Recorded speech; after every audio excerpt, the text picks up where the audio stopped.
welcome to the channel. My name is Ian and this channel is all about music and art, and I'm about to go off to Edinburgh Festival Fringe to review lots of shows with my wife Jane.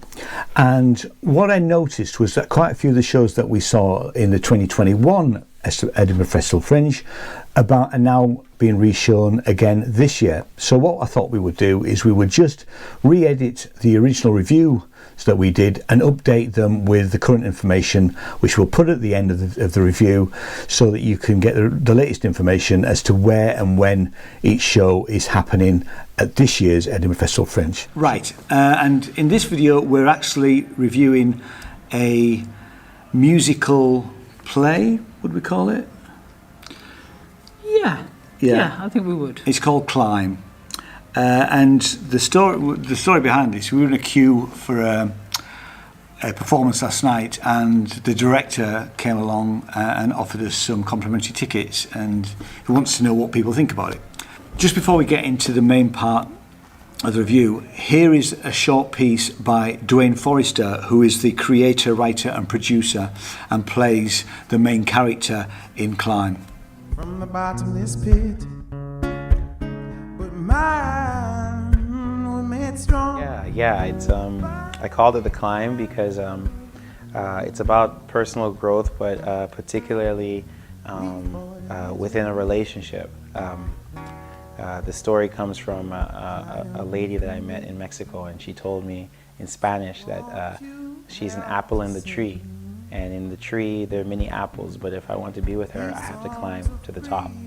So I really liked the story, and I thought about what it means to climb, and what my partner's worth would be, and what my worth is. And I decided to start writing music about it. None of them can stop time. But how long shall they kill our prophets? Yeah, 100%. I really appreciate culture and languages, and of course their music. And it's part of the reason why I like to travel. And I hear the different styles and the different ways they write words in their language and how they approach songwriting. And I've been trying to take a little bit from each place I go and like add it to my soup of music, you know? Yeah. Bare feet will walk, I love those cute toes. Yeah, it was easy for me to find my style because I grew up listening to music. My mom, she's Jamaican, my mom and dad, and they played a lot of music, and Jamaicans really appreciate a lot of music, not just reggae. We listen to all sorts of music, country, jazz, so I grew up listening to that mix, and so already it was easy for me to start to develop that sort of mixed sound, and my love of travel made it easier for me just to add these elements to the music, and I hope to add more. She cried a bit, oh, life's like an ocean, it's wide and it's open, possibilities floating around and Yeah, so Genesis Community of the Arts is it's an arts education project, and I used to live in Honduras when I was traveling, and I saw that many people that were adults didn't know, had never had a chance to play an instrument or paint or do different forms of dance, and I thought it was a terrible, terrible thing, and I wanted to change it. So I started teaching art, music, and dance out of my house in Copan, Honduras, and eventually it grew, and too many kids were coming, so I had to go and find Hondurans that could teach art, music, or dance, and that's how Genesis was born. And so now we have 5 teachers over 3 sites in Honduras and in Guatemala. So that was a piece by Duane Forrest explaining a little bit about what Climb was about. So what do you think, Jane? Well, I mean, looking at some of the flyer, we've got the flyer here. Climb, and it calls it the live album, and that's really kind of what it was.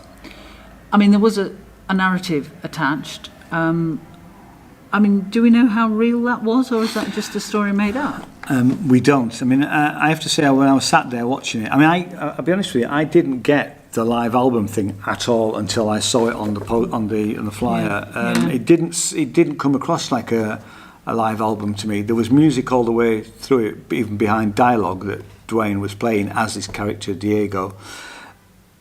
And I sometimes thought that was slightly irritating, the fact that he was playing all the time. And the thing about an album is you have definitive number of songs, and I didn't think that there were some definitive songs, but not enough for it to be an album. Would be my approach.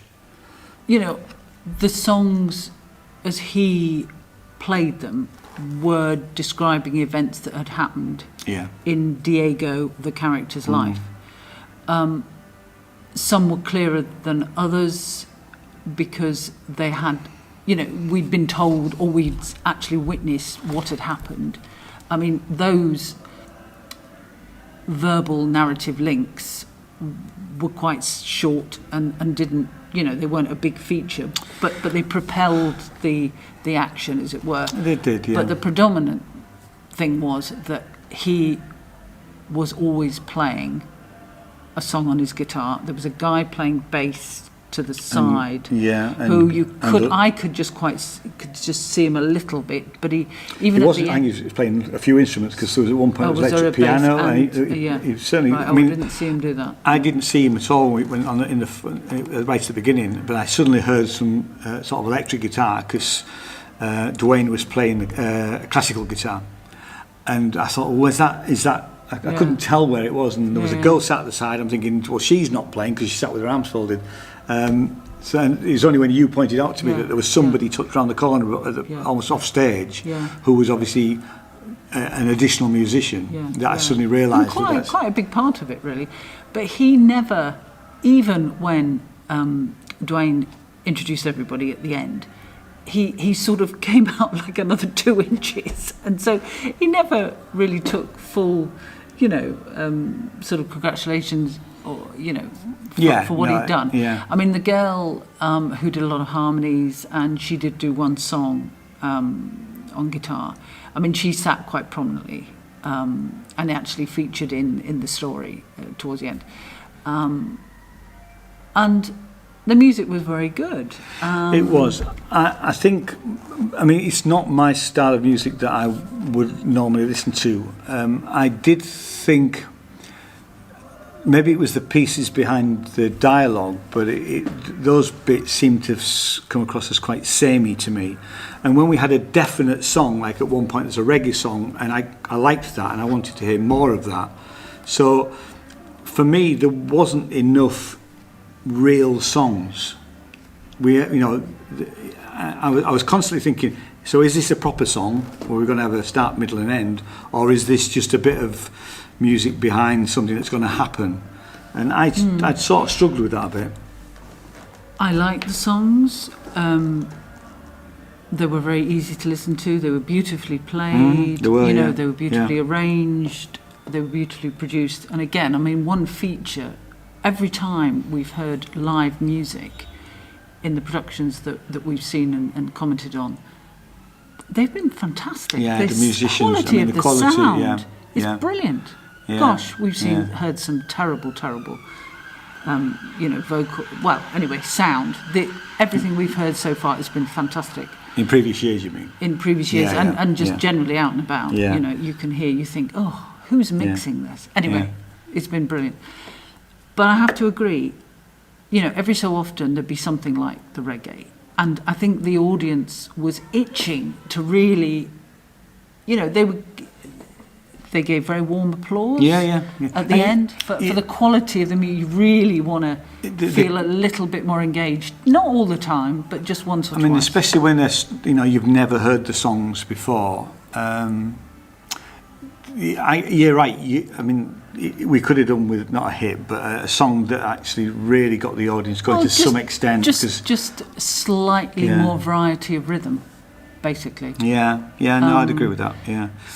Music was good. Music was good, yeah. It was very good. Yeah, and Duane came out and he was selling his albums and his T-shirts at the end. Yeah. So his music is on Spotify and on iTunes. So I'll put links to what I can find in the comments down below, so that you can go and check out his music. And he is on YouTube as well. So, but no, it was a good show. You know, Yeah. Well, how many stars would you give it? We're going to start giving the stars because people are asking about stars. I don't know. What do you reckon?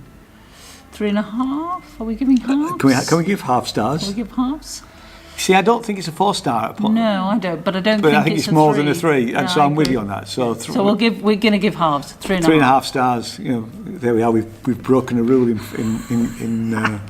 Edinburgh Fringe.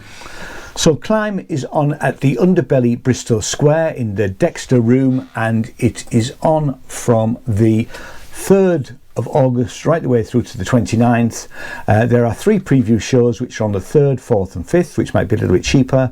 The 2-for-1 days are 8th and 9th, and there are 3 days when there is no show, which is the 13th, 14th and 15th. So thanks so much for watching, and I'll see you next video. Cheers now. Bye bye.